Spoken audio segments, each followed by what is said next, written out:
This is a tutorial about how to use audio cues in Stage Research's software SFX version 6.7. So you can go to my website, communitytech.com, Theater Tech, and then go to my show control section, and you'll be able to download SFX 6 from here. This was previously a paid-for program, but the author has decided they're no longer going to be selling the software, so they're offering it free of charge. The only caveat is that there's no support and no manual for the software. But I'll show you in this quick video how to use it to affect audio cues.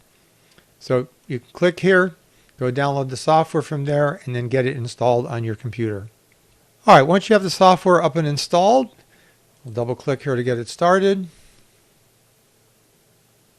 And you'll see the loading animation. We're going to do create a new production. I'm going to call this audio demo. You can fill in author, description, notes, etc. And then it's going to ask you about your audio patch here. What audio engine are you using? The internal engine, or do you have a sound card? Do you have external USB, audio driver, whatever you have, and you get your information logged in here so that your audio is working properly. Click OK. It's going to take a moment, and it'll come up with the default starting page here. All right, so getting audio cues into there is fairly easy. There's two ways to do it. First way is, if you want to, you can simply drag and drop. So I have a little audio cue here. I can just take this, drop it onto the cue list, and then it appears right in there. And there is your audio cue. So then I just have to select it to play it back.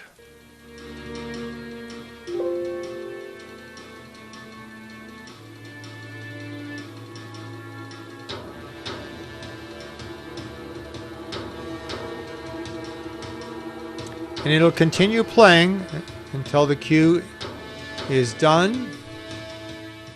And at that point, you'll get the green signal over here to say that that cue has been played and is done, and it no longer has a color over here. Now, there's another way of bringing cues in. I'm going to take this one and delete it for the time being. Second way of bringing sound cues in is to simply take the sound icon and drop it up here. At that point, it will open up an Explorer file window, and then you can simply go find your sound effects. I'm going to go look for some here from a show that I did called Bells. And do Bells Media here. So I have some wave files and some different things in here. I'm going to start with Heavy Rain and say open that up. And Gwen, we can see that this is 38 seconds long.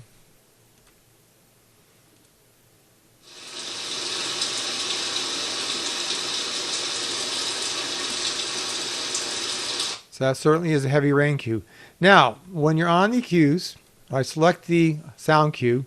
One of the things I can do is adjust the volume level.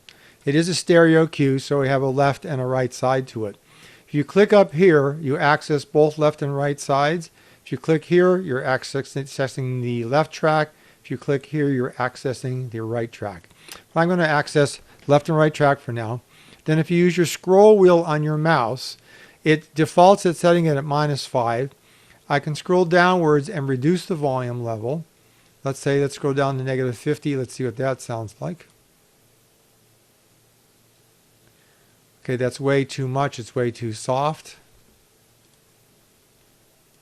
So maybe, let's scroll back up to, let's say, maybe -15 instead of -50.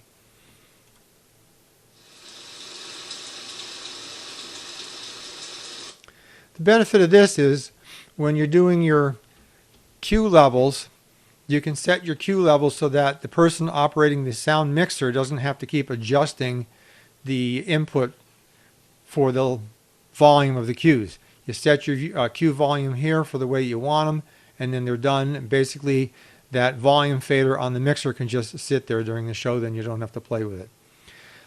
If I want to change a cue, like let's say now I have this rain cue, and it gets started. Let me bump it back up to -5, so it's fairly loud.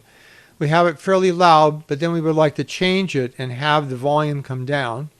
then you simply take a volume icon like this and drag this up here. And we click on the volume icon. Again, if you look down here in your properties window, for the volume icon, we're allowed to change the volume. So I'm going to click both and reduce it from the -5 down to -20 for both tracks. The default for this coming in is about 5 seconds. You can change the amount of time. But let's see how the end result of what happens here.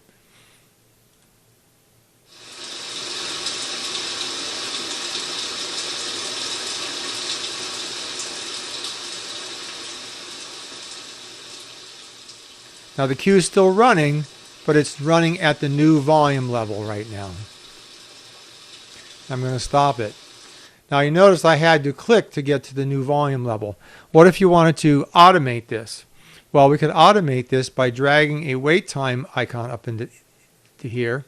So now we have a wait time of 5 seconds.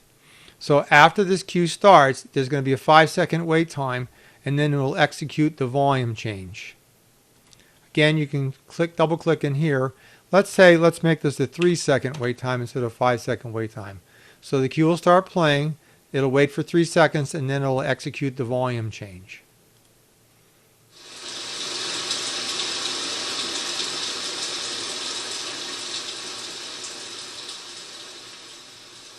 And you notice that the volume change took 5 seconds to happen. So that's what that time is there. It's a 5 seconds, so it actually creates a 5-second fade. Now, say that we wanted to layer another cue in here. This is playing for 38 seconds. We can also add another cue, and I'm going to do that. And we're going to pick out a cell phone. Let's say cell phone 1 wave right here and put that in. And this is a quick 5-second sound effect that we're going to put in there. Now I can do the same thing here. I can animate this in by putting another wait cue in and say for this one wait maybe 2 seconds, and then it'll execute the cell phone cue. Let's see what that sounds like by itself. Okay, so we definitely have to do a volume adjustment on that. That's kind of loud. So we'll select both channels. Let's bring that down to about a -15 also. Let's see what that sounds like now.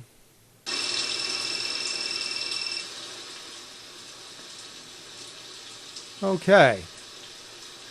So now we start from the beginning. We'll have a rain come into full volume after a 3-second wait. That takes 5 seconds for that rain to fade down. After a 2-second wait, the cell phone's going to come in. Now actually, I'm going to change this here because it's actually waiting for all this stuff to happen. So we're going to do this for a, well, it should be from the previous cue. Let's see what happens here.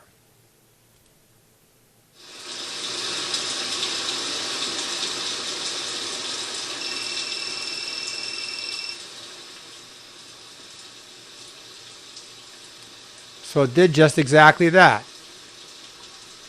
I'm just going to hit stop here.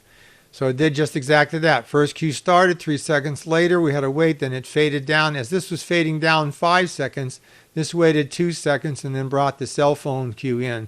So the cell phone cue actually came in while it was fading down. We could change that a little bit and make it fade all the way down. Let's say we're going to wait for the fade, the 5-second down fade. Change this to 5 seconds. And see what that sounds like.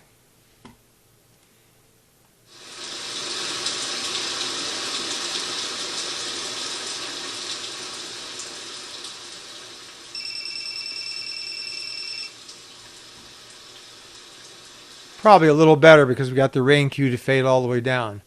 Now, at this point, those cues have all fired, but say we only want the rain, we don't want the rain to go for the full 38 seconds. We could put in a stop cue, but that would dead stop the cue. It would sound kind of funny with the sound like just going away suddenly like that. All right, so Faye, we've got our cue structure up here and running for us, but say we don't want this to go for 38 seconds. We want the fade out just the heavy rain cue to fade out the rest of the way. Well, I'm going to do another volume change. Put that in here. And it's going to be a 5-second volume change fade out. We'll edit this one. Now I have to tell it that I want to do track 2 over here. So I'm going to select the heavy rain for that, track 2. So it's going to be affecting that particular track. I also have to put a wait time in here. So this is going to wait about, let's say we had our cell phone cue come in, so we're going to wait about another 5 seconds after the cell phone cue comes in, and then we'll do the fade out from there. Now this fade out, we're going to take a look at this. I'm going to fade this way down to -160. So it's going to fade totally out. And at the end of the fade out, we're going to do a stop where we actually stop that cue from playing. Let's see what our end result is here now.